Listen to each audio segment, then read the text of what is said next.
My name's Andrew Malone, and in this video we're going to be looking at Scottish national identity. Identity is what makes something unique.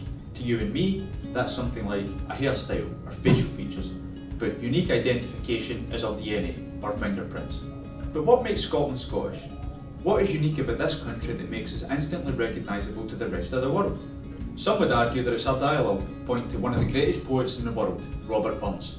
Others could argue that it's our spawning of great inventive minds such as John Logie Baird or Alexander Graham Bell. But some would say it's our culinary offerings to the world, foods that are known globally such as haggis, or our domestically famous dishes such as rumbledy thumps or clouty dumplings. In this video, I'm going to be looking at that question from the side of the consumer as well as the business owner, and asking the question, is Scottish cuisine still part of our national identity? This is Scran.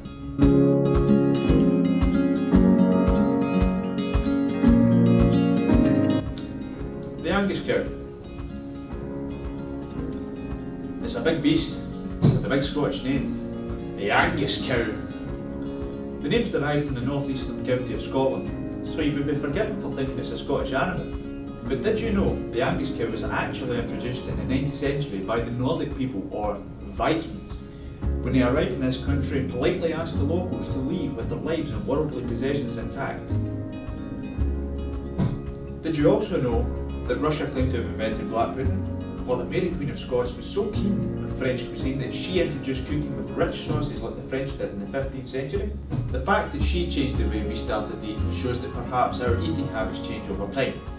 That's a generational thing. If you look at the brief timeline we've created so far, we begin with Vikings eating the Angus cow. 600 years later, we then begin cooking with sauces discovered across Europe. Fast forward to present day, and we're now eating foods from all over the world. To get a broader idea of what we're eating as a nation, I decided to speak to the general public and ask them if food still plays a part in our national identity. No, I eat a lot of haggis. That is mince, man, really. Fish. It's so expensive nowadays, perhaps that's why people have changed that. It used to be on a Friday, not for religious reasons, although the same it was. Everybody had fish on a Friday, or perhaps a Tuesday, when I was a wee boy, but it didn't seem to happen as much now. I like a lot of veg myself, personally. I'm not convinced that a lot of people nowadays take enough veg. You really need it, quite frankly. Well, Scottish ones, I like haggis, and I like mince and totties, and then general pizzas, Chinese, that kind of stuff. Your usual mince and tatties, the old school ones. I mean, like you get your bangers and mash, that kind of thing. Just homely food, really. Not really. Dad doesn't like haggis, so we don't eat it. And see these things at the Chinese, I never be doing now, where you get these ribs. See, when I was a kid, nobody wanted these. See, we went into the butchers and we asked for a bag of ribs. They were full of meat, but they were throwing them out. And now, since we've invented Chinese and a lot of Chinese food, a lot of Indian food, we pay for these ribs now. Whereas you got them for like threepence back then. And they were full of meat.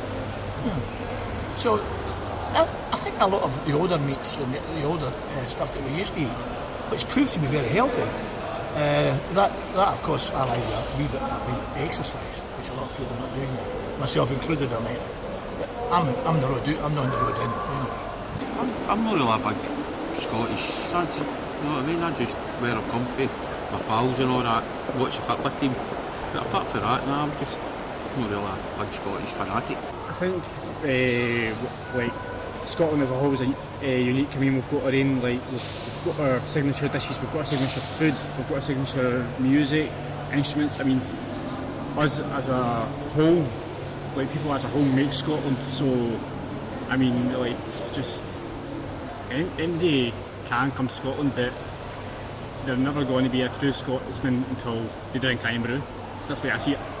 Well, I'm vehemently Scots. Vehemently Scots. I've always have been. If you cut me in half, I'd be that. But, and I do want independence for Scotland, but I don't want it at any price. Our economy at the minute is pretty crappy. Our education system is not good in terms of we're not doing what we should be doing for students. And I'm not just talking about universities. There's this move to push us out of universities. Well, where's the plumbers and the designers and the brickies?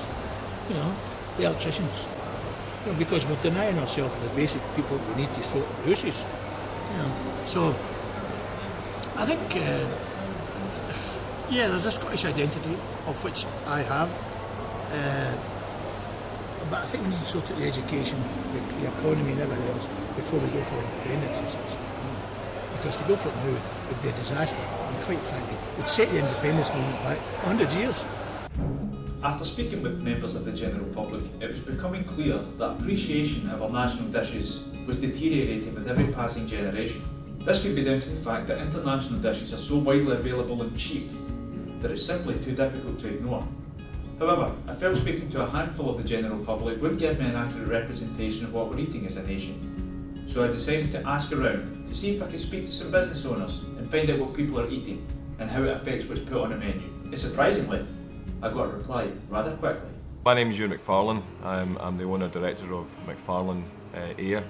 We've been established now as McFarlane for a year and a half, but the business has been ongoing for 2.5 years because we took over the existing business, which was the Savoy Cafe, which we had entailed to keep on. However, after a few months we realised that business had run its course and we decided that we wanted to rejuvenate it and give it a new lease of life. So in doing so we gave it a chance to be McFarlane. Scottish people are very proud people. I'm one of them myself.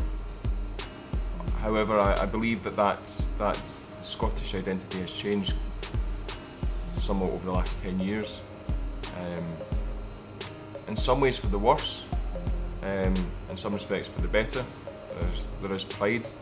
However, with the political sphere that's happening at the moment, that's kind of up and down like a yo-yo. So Scottish identity is very much on the warmth of its people and pride of its heritage.